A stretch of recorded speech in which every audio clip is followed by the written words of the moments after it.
Really? LifeSite News? Really? John Henry Weston?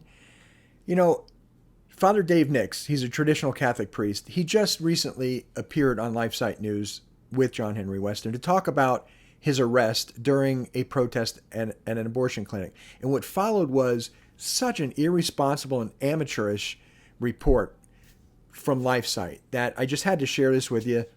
And as a 30-year veteran of law enforcement, I had to give my perspective on this.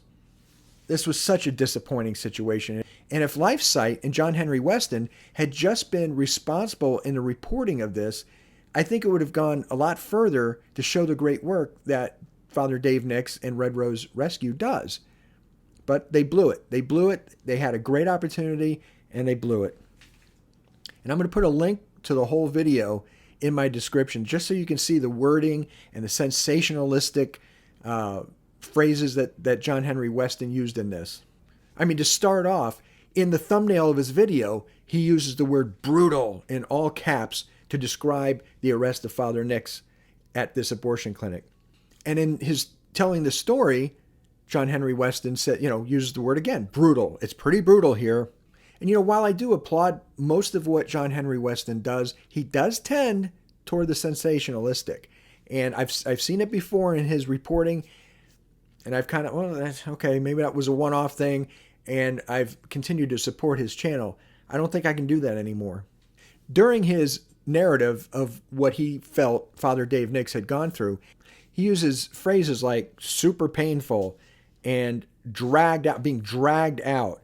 And at the beginning of the video, it says dragged out, well, carried out, if you will. But then he goes back to using the term dragged out. Nobody's dragged out. They were carried out. The protesters were carried out because they refused to comply and walk out. So what are the police supposed to do? They have to carry them out. It wasn't done in a brutal manner. It wasn't done in a violent manner. They simply picked them up, handcuffed, and walked them out to the car. Now, let me just state from the outset, too, I've been dragged out in handcuffs probably 1,000 times in my career as a law enforcement officer. Let me explain.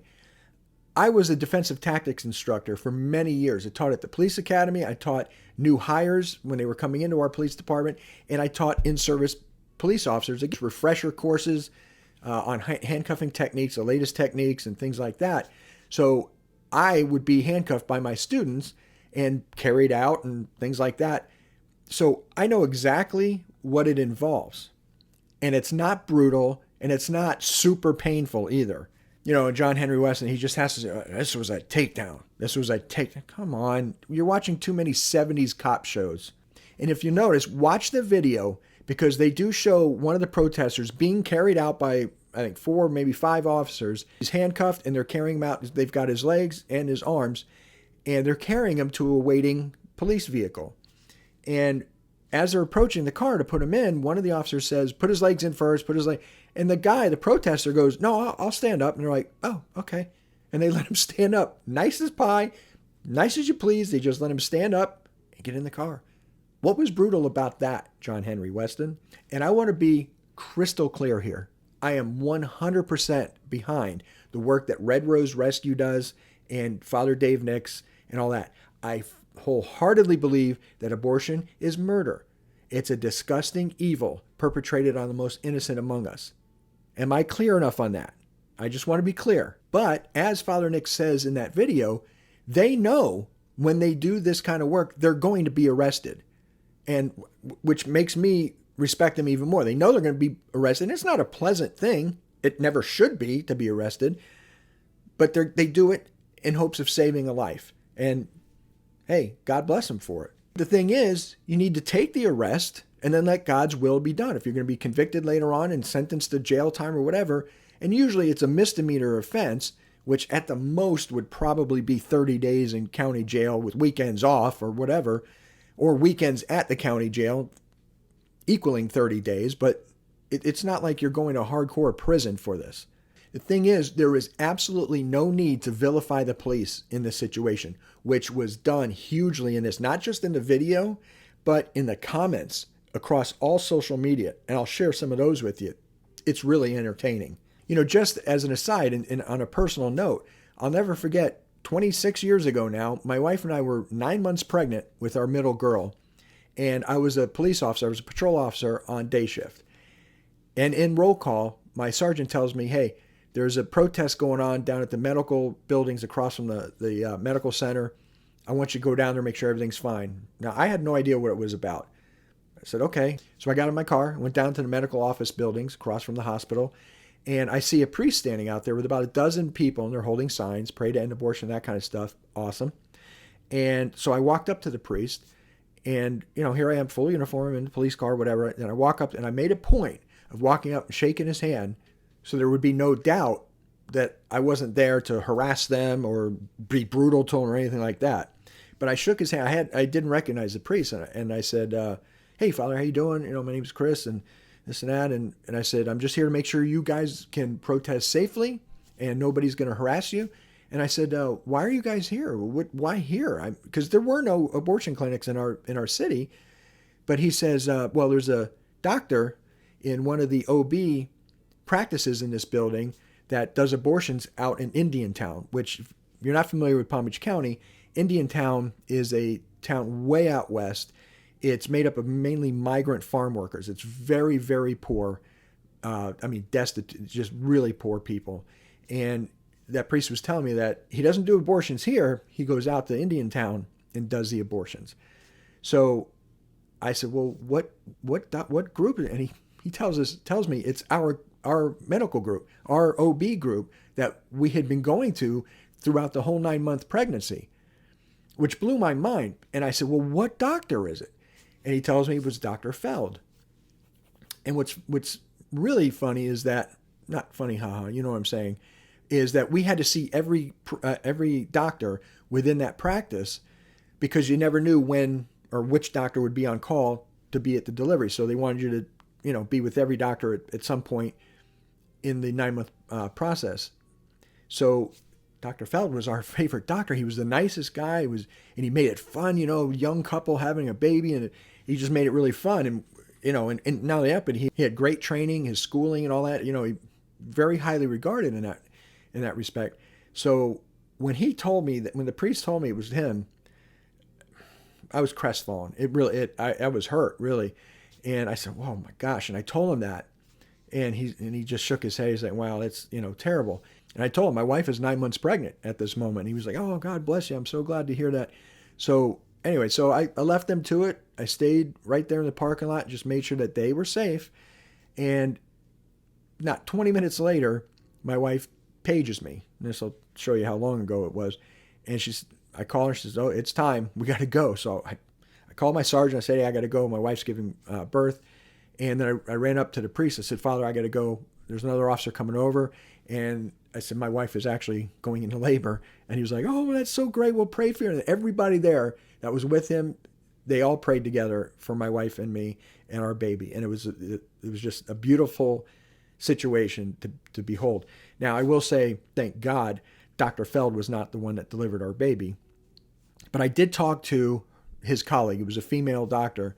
And I was upset. And I told, after everything was done, baby was healthy and everything great.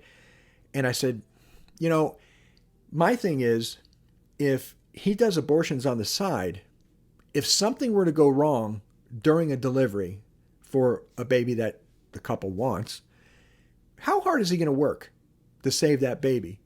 If they're disposable, if they can be just, what happens, okay? If he can do that to a baby, why would he work so hard to make sure that my baby would survive? And she didn't have an answer for that. But she did tell me, she said, well, the doctor, his wife is used to a certain level of comfort. And so, a certain style of living. So he goes out there to earn extra money. Like that wasn't a bad thing. And I just shook my head in disgust and whatever. And so later on, that priest and I had kept in contact. And he followed up to check on, the delivery and everything. And I told him that story. And he said, can I quote you on that? And I said, absolutely. I've got absolutely no reason to hold that in confidence. Use it as you need to. But the thing is, this group, including the priest, they were outside in a public area and they were simply praying peacefully. It's different than what Father Nix does and Red Rose Rescue does. I'm not saying it's bad. There's a need for it. But the thing is, they are committing a crime. They are breaking the law. Now, they're doing it out of what Father Dave Nix thinks is, necessity, which I get it. But the thing is, if you're going to break the law, you have to be prepared to suffer the consequences. The law that they're charged under is trespass after warning. If you're warned by the property owner or its agent, you have to leave. You have to leave. If you stay there, then you are subject to arrest. Now, one thing that wasn't discussed in this video with John Henry Weston and Father Nix is I guarantee you the police, when they first arrived, told them they have to leave. They gave them the verbal command to leave. They refused. They were then arrested. That is all legal, it's moral, and it's ethical. Despite what all these well-meaning, and I'm going to say they're well-meaning, despite what these well-meaning Catholics and all the comments have to say, they can't. The police cannot pick and choose which laws to enforce. They can't pick and choose when to enforce the laws. They have to enforce them equally across the board. Otherwise, they're not doing what they were sworn to do.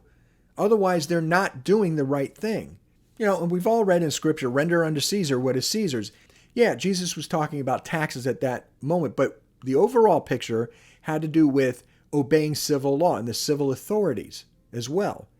And it's very interesting. Father Nix talks about having been arrested himself at that situation by a Muslim police officer. And he goes on to say how they had a great conversation later on, this and that. Father Nix does claim that a fellow priest was body slammed by this officer and that he himself was not body slammed, but he was put on the ground by the officer. But it's interesting that they bring that up because all these Catholics, again, I'm going to say they're well-meaning, but all these Catholics that are vilifying the police for having done their job, why don't you stop and think a minute? If we are allowed to pick and choose what laws we're going to enforce, what about, and I'm going to stop saying the M word because YouTube, all that stuff, the algorithm, all that.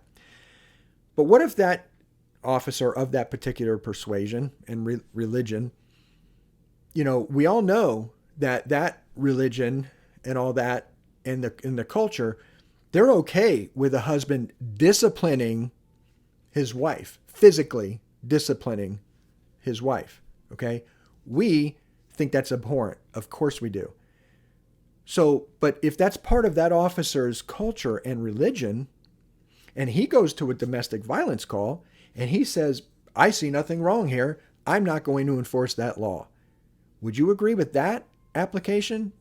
No, you wouldn't. I would hope not. I would hope that you would think that there should be an arrest made in that situation. Of course there should be. But see, that's the slippery slope. If you expect the police officer not to enforce a trespass after warning law at an abortion clinic, then where does it end? Who's the arbiter then at what laws police officers can and can't or should or shouldn't enforce? Do you see what it just lends itself to anarchy? In my 30-year police career, I dealt a lot with protesters, way violent protesters, okay? I'm not talking about Father Dave Nix and the Red Rose people. Those are not violent protesters. But I dealt with radical environmental terrorists, ones that blow things up, firebomb things, okay? And I knew at that point when we were getting called to one of these situations, you have to go in hard and strong, okay? Father Nix talks about the response to his situation. He claims that it was disproportionate. Yet he also admits, well, he thinks that the person who called from the abortion clinic, called 911, went overboard in telling them that there were terrorists on scene and everything else. So, of course the police are going to come in hard and heavy. Of course they are. It would be negligent of them not to. You have to go in with everything you got if there are terrorists at a location. So, and Father Nix says, well, I wish I had listened to the 911 calls before talking about, well, yeah, Father, why didn't you? It happens a lot where somebody will call the police and they think, well, I'll get a much faster response if I tell them the guy has a gun. And it turns out he doesn't have. But meanwhile, we have to drop everything, empty out the other part of the city to go over there because you have to have an overwhelming response because we don't know what we're dealing with when it comes to terrorism and gun calls and everything. It was just very disappointing to hear Father Nix say that the response by police was disproportionate, but at the same time admitting that whoever called 911 probably way oversold what was actually going on, saying that there were terrorists on scene. Well, kind of, which is it, Father? It's got to be, that kind of thing has to be a more measured statement here. You don't realize that you're lending credibility to those who want to vilify the police. And Father Nix even says in the video that when he worked as a paramedic before entering the priesthood, he said that 99% of the calls, paramedics and police ran to the same call, ran together to these calls, which I've never heard of that. Never. Okay. And again, in 30 years in law enforcement, traveling around the country, attending trainings and training other people in other parts of this country, I've never seen any other agency where police and fire rescue go to every call together. I don't know. That could be just be where Father Nix worked. I don't know. But what I'm saying is, if he had that much interaction with the police, why wouldn't he know and then communicate to the listeners on the LifeSite video, well, this is why they did what they did, and maybe explain what the police did or maybe what their thought processes were. You know what I'm saying? I think that was a little irresponsible not to explain that. And again, although I support the work that Red Rose Rescue does, refusing to comply with the police once they get there is not saving babies. Business is still going to go on. That evil business is still going to happen. Why not just walk outside then with the police when you're ordered to by competent legal authority? Why not? Why do you have to then be carried out and all this other? That's not saving lives. Maybe the work you did handing out the roses and imploring these people not to do what they're planning to do, that is absolutely saving lives, because you may very well be changing minds. But once the police get there, the game's over. Give it up. Walk out peacefully. And Father Nix mentions that the cuffs did cut him a very, very small amount, I think is what he said. Handcuffs, again, I spent a lot of my career teaching handcuffing techniques. Handcuffs are not comfortable. They're not built for comfort. They're built for a very specific reason, and that is to keep a suspect's hands from hurting the police or anybody else. So it happens. Again, when you're resisting, I would think that, because I've done it, when you're talking, especially a misdemeanor offense, when you have a compliant suspect, a lot of times we don't even bring him to the station. We would bring him outside. We would give him a notice to appear, which is really all a misdemeanor arrest is, and we let him go. Okay, if they promise not to go back in, and then we stay there to make sure they don't, whatever. But when you have to be handcuffed and then be dragged out or carried out, as John Henry Weston said, things happen, okay? And you have to accept the consequences. And in that video, Father Nix says that he was arrested for prayerful, peaceful presences in the abortion clinic. That's not why you were arrested, Father. I think you should be a little more precise in your language here. You were not arrested for being a peaceful presence in the abortion clinic. You weren't. You were arrested for trespass after warning, which is a lawful arrest. As I record this, just yesterday, my wife and I participated in 40 Days for Life prayer vigil outside of Planned Parenthood. It just so happens. And when they sign you up, 40 Days for Life gives you a list of safety guidelines to go by, some of which are, stay safe always, try to have at least 2 vigil participants, and there's like 17 different safety guidelines. But this is very, very interesting. One of the guidelines says, if you are ordered to leave by competent governmental authority, the police, they fit that, do so. Do not trespass, they tell you. Do not block anyone's path or right of way. Obey all laws. This is from the 40 Days for Life. I know different organization than Red Rose Rescue, but if they know how to do it peacefully and to keep people from getting arrested, why can't Red Rose Rescue do this? Father Nix swears, and I believe him. I take him at his word. He swears that it's not a stunt to get more notoriety. It's not a publicity stunt. I take him at his word. But again, go in there, hand out the roses, okay? Try to counsel them. Awesome work. But at some point when the police arrive, if you're lying down, if you're refusing to comply, All that does is give ammo to these evil people inside that are doing this kind of work. It just gives them more ammo to show, oh, look at these people. They're unhinged. They're crazy. And I think it really does do a disservice to the thing that they're trying to do here, which is very laudable. And, in reading the comments under this John Henry Weston's video and across all social media, this video went, across all social media platforms. But I'll just read some of these comments. They were arrested for praying. No, they weren't. They were arrested for trespass after warning. When people want to make straw men arguments, it cheapens the work that Red Rose Rescue does, that they were not arrested for praying. So at least be honest. Another commenter says the police, for their actions by way of supporting these abortion clinics, the police were not supporting the abortion clinic. They were enforcing a law that they were sworn to enforce. They were not supporting this evil. They were not. Okay? I'll start again. For their actions by way of supporting these abortion clinics, the police officers are committing a mortal sin. Really? We all must pray for their conversion as well. Garbage. That Muslim officer slammed Father Fidelis because of his personal hatred for Catholic religion. That's a direct quote. For Catholic religion. This was a personal vendetta, unprofessional as PO, police officer. This officer needs to be sued big time. He was an Egyptian Muslim equals hatred for Catholics, and Father Fidelis was not resisting, but rather allowed to be thrown with rage to the ground. Sue the officer, Father, please. There's a saying in New York, money talks, BS walks. Okay, so you know the heart of that officer. You know what his mind was. You could put yourself in his thought process. So you know it had to do with hatred. It wasn't that he was the first officer on scene where people were saying there were terrorists on scene. It wasn't that, right? And a terrorist isn't above dressing up as a priest to throw the police off. Another comment, those police are cowards. And then a reply to that comment, not just cowards, but complicit in evil and taking of life. How asinine. Will you people please just bring it down a notch? You're being ridiculous. Look, I get it. Emotions run high when you're talking about the wholesale slaughter of the most innocent among us. I get it.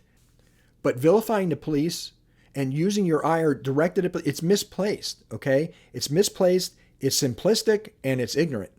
And look, I also understand the public at large, even those who claim to be conservative and to be, traditional Catholics or whatever, they hate cops. Everybody hates cops, and that's fine. We understand it, but we do our job anyway. But blaming officers for enforcing laws that were passed that are ethically and morally good is not the answer here.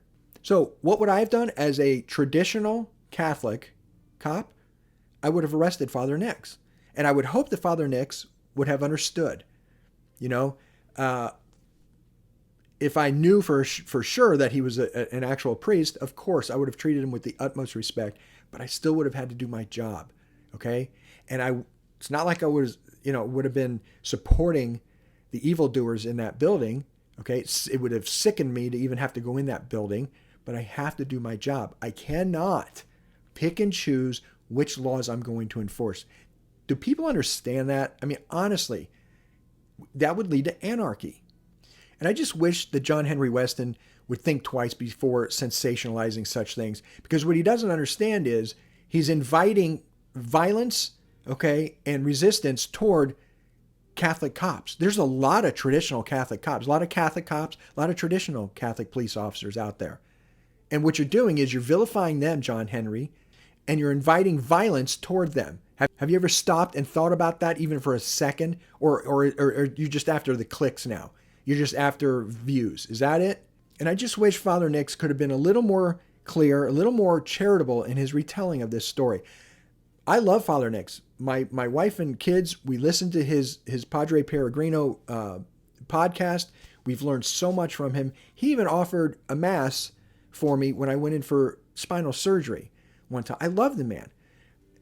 I think he messed up here. Okay, I do. And I'm just being honest. I love him. I hope he continues this work, and I pray for his health and his safety. But he could have done a little bit better here. and it's just a little disappointing. So I'd love to see your comments. I know I'm gonna get raked over the coals, but that's okay too. I put myself out there. I expect that kind of thing. Probably lose a bunch of subscribers, but I don't care. I just have to put my thoughts out there. I thought that as a traditional Catholic guy who was a cop for 30 years, I could lend a little bit of clarification and a little bit of perspective to this whole situation. So thanks for listening. If you come back, you're welcome. If not, have a great life. God bless. And Padre Pio, Order Pro Nobis.